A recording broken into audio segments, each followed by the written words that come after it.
هاي يا بنات، عاملين ايه؟ يا رب تكونوا كلكم بألف خير. فيديو النهارده هنتكلم عن فيتامين سي للبشره. كل حاجه تخص فيتامين سي هنعرفها في الفيديو بتاع النهارده، بس انا قررت الفيديو دوت اعمله على جزئين. الجزء الاول هتكلم فيه عن فيتامين سي، ايه هو اصلا وانا بستخدمه ليه وايه هي استخداماته وامتى استخدمه.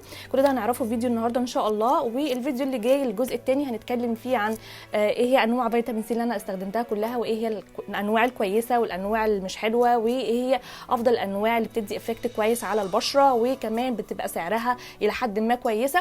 كل ده هنعرفه في الفيديو النهارده والفيديو الجاي ان شاء الله. لو انتي مهتمه تعرفي اكتر تابعي معايا لاخر الفيديو، وما تنسيش تعملي لي لايك كبيره للفيديو، سبسكرايب لو انتي مش مشتركه في القناه، فعلي الجرس عشان يوصلك كل فيديو جديد انا بقدمه. لو انتي حابه تشوفيني تاني، وكمان ما تنسيش تعملوا لي فولو انستجرام، هسيب لكم اللينك في صندوق الوصف. ويلا بينا نبدا الفيديو.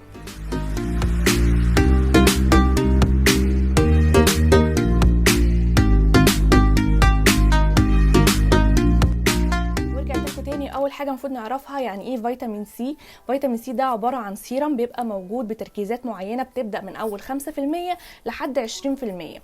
بيشتغل ان هو يضيع اثار الحبوب اللي موجوده على البشره. لو انت من النوع اللي بيقعد يلعب بقى في الحبوب اللي بتطلع له، وتقعدي تفركي فيها وتقعدي تبوظي وتحفري في الحبايه اللي بتطلع في بشرتك، عشان كده يقول لك اي حبايه تطلع اوعي تيجي جنبها وسيبيها، هي بتطلع وهتروح لوحدها. لو انت بقى بتلعبي فيها، طبعا هي الحبايه لما تروح هتبتدي تسيب لك اثر على بشرتك وتعمل لك زي بقع بلون مختلف عن لون البشره. فاحنا بنحط فيتامين سي علشان خاطر يضيع لنا اثار الحبوب. كمان بنستخدمه مضاد اكسده. يعني ايه مضاد اكسده؟ يعني بحمي بشرتي من العوامل الخارجيه وخصوصا الشمس. مش متخيله انت لما ما بتحطيش صن بلوك بشرتك بتتعرض لايه مباشره كده؟ لما الشمس تنزل عليها هتحصل لك غمقان، هيحصل لك اسمرار، هيحصل لك بقع غامقه، هتعمل لك كلف، ووارد جدا تعمل لك نمش. عايزه اقول لك الصن بلوك مهم جدا. هو مش بنستخدم صن بلوك في المصايف بس ولا حتى في الصيف بس، لا احنا بنستخدم الصن بلوك مدى ما احنا بنخرج في الشمس في الصيف وفي الشتاء وفي اي وقت من فصول السنه. طالما بتعرض للشمس لازم احط الصن بلوك عشان احمي بشرتي من الغمقان والاسمرار. فالفيتامين سي بيساعد على توحيد لون البشره وتفتيح الاماكن الغامقه الموجوده في البشره نتيجه ان الشمس عملته في بشرتي. ومعنى كلمه تفتيح مش معناه ان انا مثلا ببقى مثلا واحده سمراء هحولها فاتحه، او مثلا يقول لك عموما يعني مش فيتامين سي بس كريم يخلي بشرتك افتح درجتين عن لون بشرتك او 3 درجات. ده كلام مش مظبوط. منتجات التفتيح عموما والفيتامين سي بيعملوا ان هم يرجعوا لونك للونك الطبيعي اللي انت اتولدتي بيه. يعني هفتحك للونك اللي انت اتولدتي بيه. اي حاجه غامقه انا هفتحها للونك الاصلي، عشان الناس كتير فاهمه موضوع التفتيح ده غلط. ففيتامين سي بيساعد ان هو يوحد لون البشره ويفتحها، وكمان بيعمل على اشراقه البشره ويعزز مرونتها، علشان هم بيبقوا حاطين فيه برضو نسبه من الهيلورونيك اسيد اللي بيساعد على ترطيب البشره. كمان لما نيجي نستخدمه لازم نستخدمه على بشره نظيفه، يعني نحطه على وش يكون نظيف ومغسول. لو انا مغسلتش بشرتي الفيتامين سي هيختلط مع الشوائب اللي موجوده في البشره ومش هيساعد على امتصاصه ومش هستفاد بيه بدرجه كبيره. فلازم اتاكد ان انا غاسله بشرتي كويس جدا بالغسول بتاعي ومنضفاها، وبعد كده ابتدي احط فيتامين سي عليها كميه قليله جدا. انت بشرتك مش هتحتاج غير حبه قد حبه الرمان كده، هو بتوزعيها لان هو كده وشك هياخد كفايته من الفيتامين سي، والباقي مش هيستفاد منه. عشان ما تهدريش كميه، فانت حطي كميه مناسبه، ما تكتريش قوي علشان خاطر بشرتك تستفاد منها ويقعد معاكي فتره اطول. وفي نفس الوقت احط وراه كريم مرطب، وبعد كده اقوم حاطه واقي شمس. يعني مفيش حاجه اسمها ان انا هستخدم فيتامين سي من غير واقي شمس. يعني ازاي بستخدم نظام تفتيح لبشرتي وانا طالعه كده في الشمس من غير واقي شمس؟ اما انا كنت بقول ايه من شويه، يعني انا بفتح وفي نفس الوقت اطلع في الشمس اغمق بقى بشرتي؟ لا طبعا الواقي الشمس اساسي بعد فيتامين سي والمرطب، علشان ما يقلبش معايا كمان بنتيجه عكسيه ويبوظ لي وشي اكتر ويعمل لي بقع اكتر في بشرتي ويبهدل لي البشره، لان فيتامين سي معناها واقي شمس. ناس كتير بتقول نستخدمه بالليل وناس كتير بتقول نستخدمه الصبح. مفيش مشكله لو انا حابه استخدمه بالليل، هو هستفاد منه كل حاجه، بس هو بيبقى فعال ودرجه استفادته بتبقى كبيره لما بتستخدميه الصبح.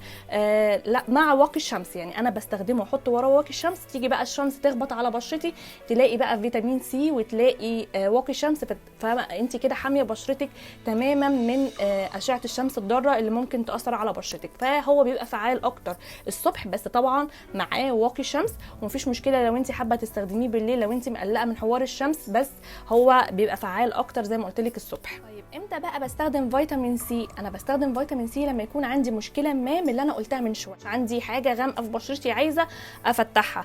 لو انا ما عنديش اي مشكله فانا في غنى ان انا استخدم فيتامين سي. ليه بقى؟ هي مش فلوس بقى بتدفع على الارض وخلاص، مش هنعمل بقى زي الناس يقولك لا ده انا روتين بشرتي لازم يبقى فيه فيتامين سي، ده انا بستخدم فيتامين سي كل يوم.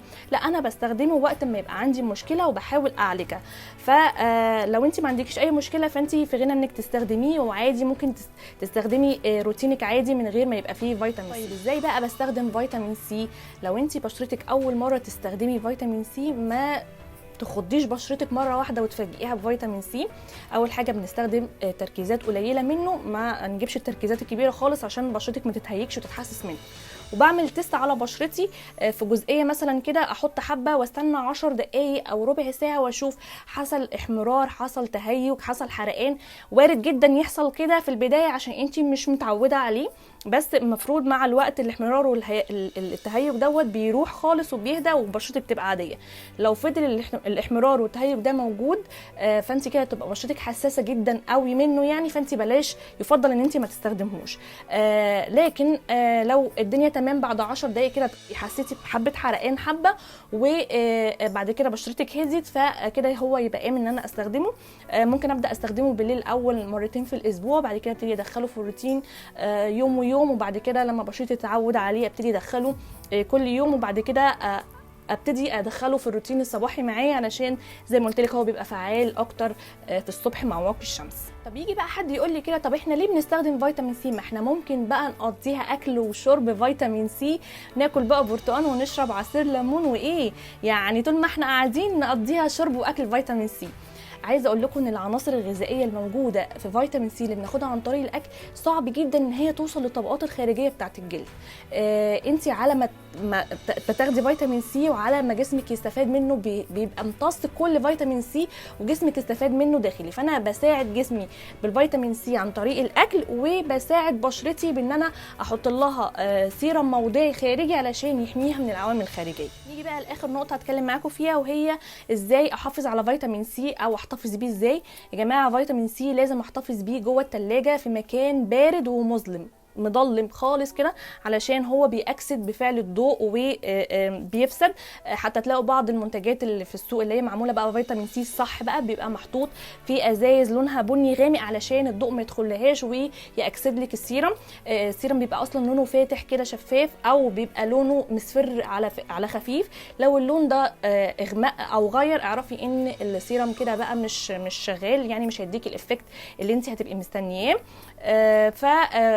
فيتامين سي بنحفظه في التلاجة وفي مكان ضلمة، ولما بنيجي نستخدمه ما بنستخدمهوش تحت العينين عشان منطقة حول العينين الجلد بيبقى فيها حساس قوي، وفيتامين سي بتبقى تركيزاته قوية فالجلد تحت العين مش بيستحمله. وبكده اكون خلصت الفيديو بتاع النهارده، يا رب يكون عجبكم واستفدتوا منه.